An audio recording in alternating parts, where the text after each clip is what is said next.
Very good evening to all of you. बच्चों कैसे हैं आप सभी? उम्मीद है आप सब बहुत अच्छे होंगे, बेहतरीन होंगे एंड आपकी तैयारी बेहतरीन तरीके से चल रही होगी। तो मैं अनुसार आप सभी का स्वागत करता हूं स्टडी लाइफ के इस यूट्यूब चैनल पे। और आज का ये क्लास हमारा बहुत ही महत्वपूर्ण रहने वाला है, क्योंकि आज के इस क्लास में हम सीखने वाले हैं testing of IC engine. Class number आज हमारा 14th है। अब तक हमने 13th क्लास ऑलरेडी ले रखा है। तो मैं आप सभी से रिक्वेस्ट करूंगा कि जिन भी बच्चों ने अभी तक उन क्लासेस को नहीं देखा है, पहले तो उन सारी क्लासेस को ज़रूर देखें और हर एक क्लास का नोट्स खुद का बनाएं। अगर आप इसका नोट्स चाहते हैं तो नीचे दिए गए लिंक से टेलीग्राम चैनल पे ज्वाइन हो जाएंगे, वहाँ पे आपको रेगुलर बेसिस पे नोट्स मिल जाएंगे। कई सारे बच्चों का भी कमेंट आ रहा था कि सर शुरुआत के क्लास वाले नोट्स नहीं अवेलेबल हैं। तो मैं बता दूं कि शुरुआत वाले जो भी क्लास थे उसमें क्लास नंबर नहीं लिखा हुआ है, टॉपिक लिखा हुआ है। तो आप जो यूट्यूब पे टॉपिक देख रहे हो उस टॉपिक के नाम से सर्च करोगे तो आपको पीडीएफ मिल जाएगा। बाकी बहुत ही जल्द आपके लिए एक बहुत ही ई बुक, मतलब बहुत ही मिनिमम प्राइस के अंदर एक बेहतरीन सा ई बुक लेकर के आ रहे हैं। उस पर भी काम कर रहे हैं, थोड़ा टाइम लगेगा, पर हम बहुत ही जल्द वो ई बुक भी आपके लिए लेकर के आएंगे। उसके लिए थोड़ा सा फीस रखेंगे, क्योंकि देखो मैंने इतनी सारी चीज़ें आपको फ्री में पढ़ाई है, तो कुछ तो आपका बनता है। तो वो थोड़ी सी फीस के साथ मैं वो ई बुक भी आपको प्रोवाइड करने वाला हूँ, ठीक है? तो ये चीज़ आप ध्यान रखेंगे। और दूसरी बात बच्चा ये भी है कि प्लीज़ आप इस क्लासेस को शेयर ज़रूर कीजिए, क्योंकि मैं देख पा रहा हूँ कि यूट्यूब भी इसको रिकमेंड नहीं कर रहा, क्योंकि बहुत सारे व्यूज़ बहुत ही कम आ रहे हैं। शुरुआत में बहुत सारे अच्छे व्यूज़ आ रहे थे और आप सबके फीडबैक भी अच्छे आ रहे थे, पर अब कुछ दिनों से फीडबैक जो है आपके थोड़े डाउन हुए हैं।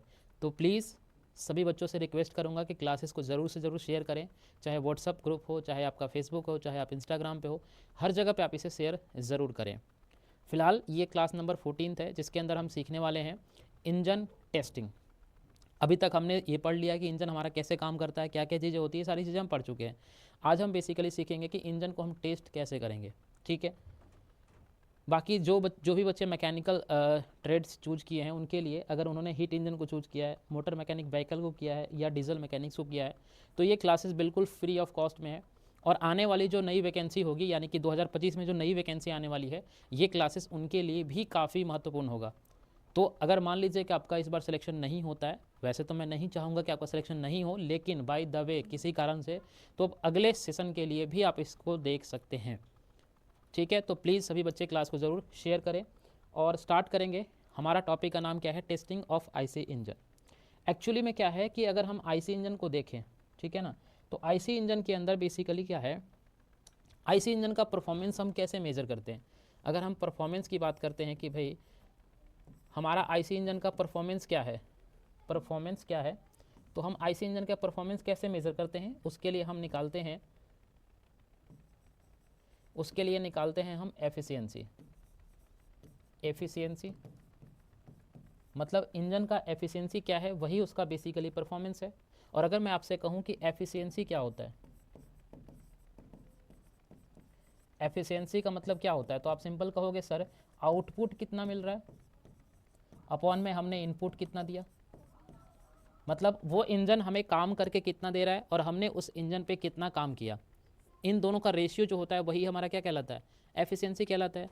और हमने ये भी पढ़ा रखा है कि आउटपुट के फॉर्म में हम बीपी को लिखते हैं, यानी कि ब्रेक पावर को, और इनपुट के फॉर्म में हम इंडिकेटेड पावर को लिखते हैं।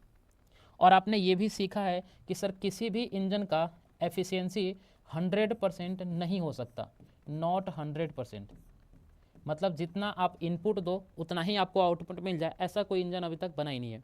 100% किसी भी इंजन का नहीं हो सकता है एफिशिएंसी। तो आपके दिमाग में ये क्वेश्चन आ रहा होगा कि सर 100% नहीं हो सकता है, ये बात तो मुझे समझ में आ रहा है, पर क्यों नहीं हो सकता है? और अगर 100% नहीं हो रहा है, इसका मतलब कहीं ना कहीं ये जो आईपी देख रहे हो ना, ये ज़्यादा है। इसका मतलब क्या हुआ कि सर आईपी जो है, यानी कि इंडिकेटेड पावर, आईपी मतलब क्या है? इंडिकेटेड पावर, ये हमेशा बड़ा होगा किससे? बीपी से। तभी तो इंजन की एफिशिएंसी कभी भी 100% नहीं हो सकता। यहाँ पे मैं बीपी का मतलब लिख दूँ, कई सारे बच्चे नए देख रहे होंगे। बीपी का मतलब क्या होता है? Brake power. और ब्रेक पावर का मतलब क्या है? वो पावर जो हमें इंजन काम करके देगा। आईपी मतलब क्या है? इंडिकेटेड पावर, मतलब वो पावर जो हम इंजन को देंगे फ्यूल के फॉर्म में या जो भी फॉर्म में हम देंगे, वो हमारा कहलाएगा। ये जो इंडिकेटेड पावर होता है, it is always greater than BP, यानी कि ब्रेक पावर। क्यों? क्योंकि सर आईपी अगर हम देखेंगे तो आईपी हम क्या लिखते थे? आईपी का मतलब होता है बीपी प्लस में एफपी। ये एफपी क्या है? What is FP? तो एफ का मतलब होता है फ्रिक्शनल पावर। क्या कहोगे? Frictional power.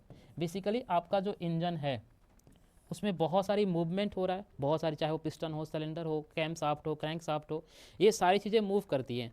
जब ये मूव करती हैं तो क्योंकि ये मेटल्स के बने हुए हैं तो इनके अंदर क्या आएंगे? फ्रिक्शन आएंगे, और उस फ्रिक्शन की वजह से जो पावर आती है दैट इज़ कॉल्ड एफ यानी कि फ्रिक्शन पावर। यानी कि बीपी में कुछ ना कुछ नीचे ऐड हो रहा है जिसकी वजह से आईपी की वैल्यू बढ़ रही है। इसी की वजह से इंजन की एफिशिएंसी कभी भी 100% नहीं होती है। तो हमारी इंजन की एफिशिएंसी बेसिकली डिपेंडेंट किस पे है? एफपी पे। किस पे डिपेंडेंट है? एफपी पे। तो हम जब इंजन को टेस्ट करते हैं, इंजन को जब हम टेस्ट करते हैं तो क्या चेक कर रहे होते हैं?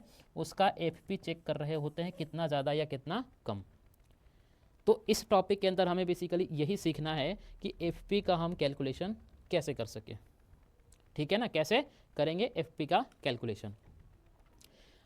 इसको टेस्ट करने के लिए हमारे पास 3 टेस्टिंग तरीके हैं, 3 मेथड्स हैं जिससे हम इंजन को टेस्ट करते हैं, और ये तीनों के तीनों पॉइंट में बहुत इंपॉर्टेंट है, लेकिन ये कैसे करते हैं इट इज़ नॉट इम्पॉर्टेंट। लेकिन उसके बावजूद भी हम एक टॉपिक को बताएंगे, यानी कि मोर्स टेस्ट को आपको डिटेल में बताएंगे कि मोर्स टेस्ट हम कैसे परफॉर्म करते हैं। ठीक है, लेकिन वो एग्जाम पॉइंट ऑफ व्यू से उतना ज़्यादा इंपॉर्टेंट नहीं होगा, लेकिन फिर भी आपको जानना ज़रूरी है, क्योंकि कभी कभी एग्ज़ाम में अगर एग्जामिनर चाह ले तो वो क्वेश्चन भी डाल सकते हैं। ठीक है ना? तो बात करते हैं कि मेथड कौन सा है। 3 तरीका है, मोर्स टेस्ट है, मोटरिंग टेस्ट है, और विलियम लाइन मेथड है। 3 मेथड है जिससे हम अपने इंजन को टेस्ट करते हैं, यानी कि तीनों से हम बेसिकली किसको टेस्ट करेंगे? एफपी को टेस्ट करेंगे, यानी कि फ्रिक्शनल पावर को टेस्ट करेंगे कि कम है या ज़्यादा है, कितना है, इसके बेसिस पे हम इसको बात कर रहे होंगे। जो एग्जाम पॉइंट ऑफ व्यू से इंपॉर्टेंट चीज़ें हैं वो मैंने यहाँ पे लिख रखे हैं, जो आपके इंपॉर्टेंट पॉइंट ऑफ व्यू से इंपॉर्टेंट है, मतलब एग्जाम पॉइंट ऑफ व्यू से इंपॉर्टेंट है। सबसे पहला, मोर्स टेस्ट में आपको क्या क्या बातें याद रखनी है? सबसे पहली बात, सर मोर्स टेस्ट जो है वो पावर है ना, फ्रिक्शन पावर और इंडिकेटेड पावर दोनों को कैलकुलेट कर सकता है। मतलब डायरेक्टली ये इंडिकेटेड पावर भी बता सकता है और डायरेक्टली ये फ्रिक्शनल पावर भी बता सकता है। It is most important. उसके बाद ये हमेशा यूज़ होगा मल्टी सिलेंडर इंजन के लिए, कभी भी सिंगल सिलेंडर के लिए ये यूज़ नहीं होगा। मोर्स टेस्ट हम जब भी परफॉर्म करेंगे तो वो हमेशा किसके लिए होगा? मल्टी सिलेंडर इंजन के लिए परफॉर्मेंस होंगी। इस टेस्ट का इस्तेमाल हम चाहे एसआई इंजन हो चाहे सीआई इंजन हो, एसआई मतलब पेट्रोल इंजन, सीआई मतलब डीजल इंजन, तो चाहे पेट्रोल इंजन हो चाहे डीजल इंजन हो, दोनों ही इंजन के परफॉर्मेंस को चेक करने के लिए हम इस टेस्ट को कर सकते हैं। ये बहुत इंपॉर्टेंट है फॉर योर एग्जाम। एग्जाम में यही डायरेक्ट क्वेश्चन पूछे जाएंगे। अगला है मोटरिंग टेस्ट। मोटरिंग टेस्ट हम किसके लिए करते हैं? तो यहाँ से हम सिर्फ और सिर्फ फ्रिक्शन पावर को निकालते हैं। मतलब यहाँ से हम चाहें कि डायरेक्ट इंडिकेटेड पावर मिल जाए तो नॉट पॉसिबल, हमें डायरेक्टली इंडिकेटेड पावर नहीं मिलेगा। उसके बाद इसका यूज़ हमेशा हम सिंगल सिलेंडर के लिए करेंगे। देखो नाम से ही लग रहा है मोटरिंग, मोटरिंग का मतलब होगा मोटर, यानी कि इसमें कहीं ना कहीं हम मोटर का इस्तेमाल कर रहे होंगे। किसके लिए? इंजन को टेस्ट करने के लिए। तो ये हमेशा किसके लिए वर्क करेगा? सिंगल सिलेंडर के लिए वर्क करेगा, जबकि मोर्स टेस्ट जो है वो किसके लिए करेगा? हमारा मल्टी सिलेंडर के, यानी कि मोर देन 2 सिलेंडर के लिए काम करेगा। ठीक है। विलियम लाइन मेथड क्या कहता है? विलियम लाइन मेथड एक बहुत ही आसान सा मेथड है जिसमें हम 2 चीज़ें लेते हैं। पहली बात तो कुछ पॉइंट याद रखने हैं, जैसे इसमें इंजन हम हमेशा वर्क करवाएंगे किस पे? कांस्टेंट स्पीड पे। जब आप बाइक खरीदने जाते हो तो आपको जो बाइक बेचने वाली कंपनी होती है वो क्या कहती है? सर हमारी बाइक की ना एवरेज है 70 किलोमीटर पर आवर, 70 किलोमीटर पर लीटर। मतलब 1 लीटर आप फ्यूल जलाओगे तो आपका ये जो बाइक है वो 70 किलोमीटर चलेगा। लेकिन एक्चुअल में जब घर में लाते हो तो क्या इतना स्पीड आता है? क्या इतना एवरेज आता है? नहीं आता। क्यों? क्योंकि सर वो जो टेस्ट करते हैं ना वो विलियम लाइन मेथड टेस्ट करते हैं। क्यों? सर वो जो टेस्ट करते हैं वो कांस्टेंट स्पीड पे करते हैं। लेकिन जब आप गाड़ी को खरीद के अपने घर में लाते हो तो आपका गाड़ी कभी भी कांस्टेंट स्पीड पे नहीं चलता।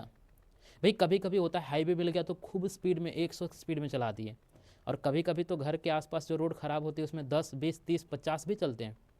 हमारी गाड़ी कभी भी कांस्टेंट स्पीड पे नहीं चलती है। लेकिन जो कंपनी ने बताया है वो तो इस टेस्ट के बेसिस से बताया है ना, और वो टेस्ट क्या किया है? विलियम लाइन मेथड किया है। मतलब उसने गाड़ी को एक कांस्टेंट स्पीड पे, सेम स्पीड पे गाड़ी को रन किया और देखा कि हमारी गाड़ी 1 लीटर में 70 किलोमीटर का डिस्टेंस कवर कर रहा है। लेकिन एक्चुअल जीवन में ऐसा नहीं होता है। तो वो जो टेस्ट बताते हैं that test belongs to Willans line method. इसमें हम क्या करेंगे, डिटरमाइन करेंगे किसको, फ्रिक्शन पावर को। किसको डिटरमाइन करेंगे, फ्रिक्शन पावर को डिटरमाइन करेंगे। हम इसमें कैसे डिटरमाइन करेंगे, ज़रा देखो हमारे पास एक ग्राफ होता है। ये जो ग्राफ है इसमें दो लाइन्स हैं, एक है वाई लाइन वाई एक्सिस और एक है एक्स एक्सिस। तो एक्स एक्सिस पे हम लेते हैं बीपी यानी कि ब्रेक पावर को, और वाई एक्सिस पे लेते हैं mass flow rate per hour. क्या है, मास ऑफ फ्यूल, क्या कहेंगे, fuel, mass of fuel, mass of fuel flow rate. तो कहने का मतलब है कि एक घंटे में कितना हम मास फ्लो करवा रहे हैं फ्यूल का, और दूसरे तरफ लेते हैं ब्रेक पावर। और जब इसको हम प्लॉट करते हैं तो हमें कुछ नेगेटिव के साथ ये नंबर दिखाई पड़ता है।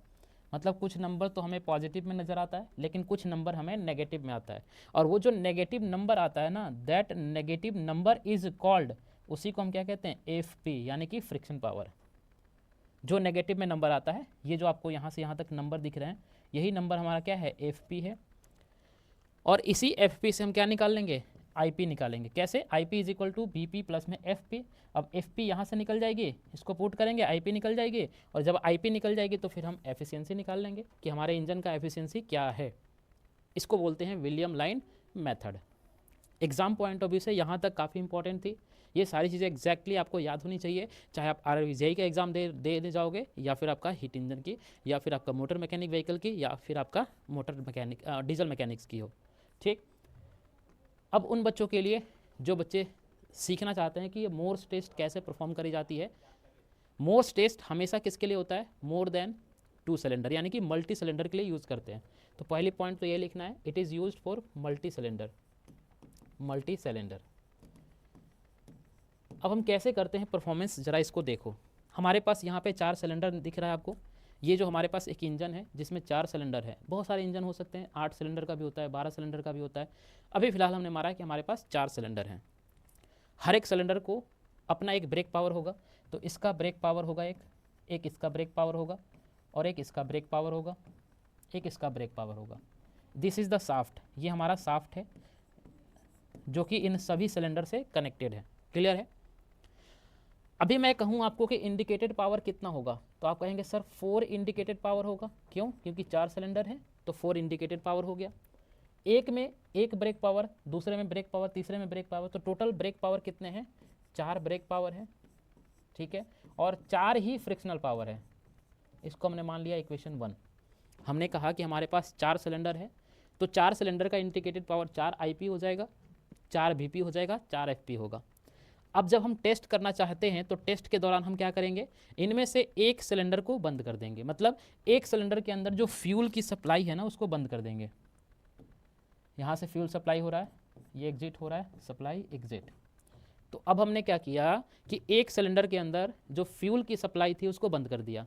फ्यूल की सप्लाई बंद करेंगे तो क्या होगा, ब्रेक पावर हमें नहीं मिलेगा, यानी कि पावर स्ट्रोक हमें नहीं मिलेगा। लेकिन ये जो पिस्टन है ये तो मूव करेगा ना, ये हमारा ऊपर नीचे मूव करेगा, लेकिन इसमें पावर स्ट्रोक नहीं मिलेगा। अब मैं कहूँ कि आफ्टर ऑफ वन सिलेंडर अगर हम एक सिलेंडर को बंद कर दें, मतलब कि फ्यूल सप्लाई को बंद कर दें, तो उसके बाद हमारा इंडिकेटेड पावर कितना हो जाएगा, 3 इंडिकेटेड पावर हो जाएगा। और BP कितना हो जाएगा, 3 BP हो जाएगा, क्योंकि एक BP तो बंद हो चुका है। लेकिन फ्रिक्शन तो चारों में रहेगा ना, फ्रिक्शन तो कभी भी कम नहीं होगा, क्योंकि ये पिस्टन मूव करेगा ऊपर नीचे तो फ्रिक्शन तो सेम ही लगेगा, यानी कि फ्रिक्शन हमारा क्या हो जाएगा, 4 FP। अगर इन दोनों इक्वेशंस को आपस में कंपेयर किया जाए और 1 - 2 कर दिया जाए, तो देखना 4 IP में से 3 IP हो जाएगा माइनस, तो कितना बचेगा, IP बचेगा। यहाँ पे देखो 4 BP माइनस में क्या हो जाएगा, 4 BP माइनस में 3 BP हो जाएगा, और ये तो आपस में कैंसिल हो जाएगा। दैट मीन्स कि हमारे पास जो IP आएगा वो ये आ जाएगा। अब इससे हम कैसे पता लगाएंगे कि हमारा इंजन कितना एफिशिएंट है कितना नहीं है, तो इसके लिए आपको थोड़ी सी मैथमेटिक्स कैलकुलेशन आनी चाहिए। जैसे मैंने कहा कि जब मैंने चारों इंजन को चलाया था तो हमें BP सपोज कि हमें 80 BP मिला था जब हमने चारों इंजन को चलाया था, चारों सिलेंडर को चलाया था। जब हमने एक सिलेंडर को बंद किया तो बाकी 3 सिलेंडर ने BP कितना दिया, मान लेते हैं कि वो 60 BP दे दिया। तो मैं आपसे कहूँ कि इंडिकेटेड पावर कितना आएगा, तो आप कहोगे सर 20 BP, 20 बीपी। तो ये जो 20 बीपी आया है इसी को हम यूज़ करेंगे कहाँ पे, अपने एफिशिएंसी निकालने में। और वहाँ से जब निकालेंगे तो हमें क्या मिल जाएगा, इसकी एफिशिएंसी मिल जाएगी। और जब इसकी एफिशिएंसी मिल जाएगी तो हम बता देंगे कि भाई हमारा इंजन कितना परफॉर्मेंस दे रहा है, कैसे परफॉर्मेंस दे रहा है। ठीक है, इंजन एफिशिएंसी परफॉर्मेंस। ठीक है, तो यहाँ से हमने इंजन को परफॉर्मेंस को मेज़र कर लिया। इस तरीके से हमारा मोर्स टेस्ट जो है वो परफॉर्म करी जाती है। उम्मीद है कि आप सभी बच्चों को ये क्लास काफ़ी अच्छे तरीके से समझ में आया होगा। अगर समझ में आया है तो आप मुझे नीचे फीडबैक में ज़रूर बताएंगे। और लास्ट में आपको ये भी बताना है कि अब 2 क्लासेस और लगेंगी, उसके बाद हीट इंजन कंप्लीट हो जाएगा। तो आपको ये बताना है कि अगला टॉपिक हम कौन सा स्टार्ट करें।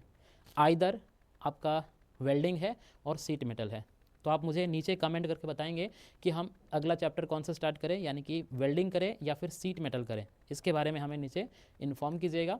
क्लासेस कैसी लगी हैं इसे आप ज़रूर बताइएगा। अपने दोस्तों के साथ इसे प्लीज़ शेयर ज़रूर करिए। वंस अगेन मैं आपसे रिक्वेस्ट करता हूं कि कृपया आप इन क्लासेस को ज़रूर शेयर करें। मैं देख पा रहा हूं कि यूट्यूब भी अब हमारी क्लासेस को रिकमेंड नहीं कर रहा है।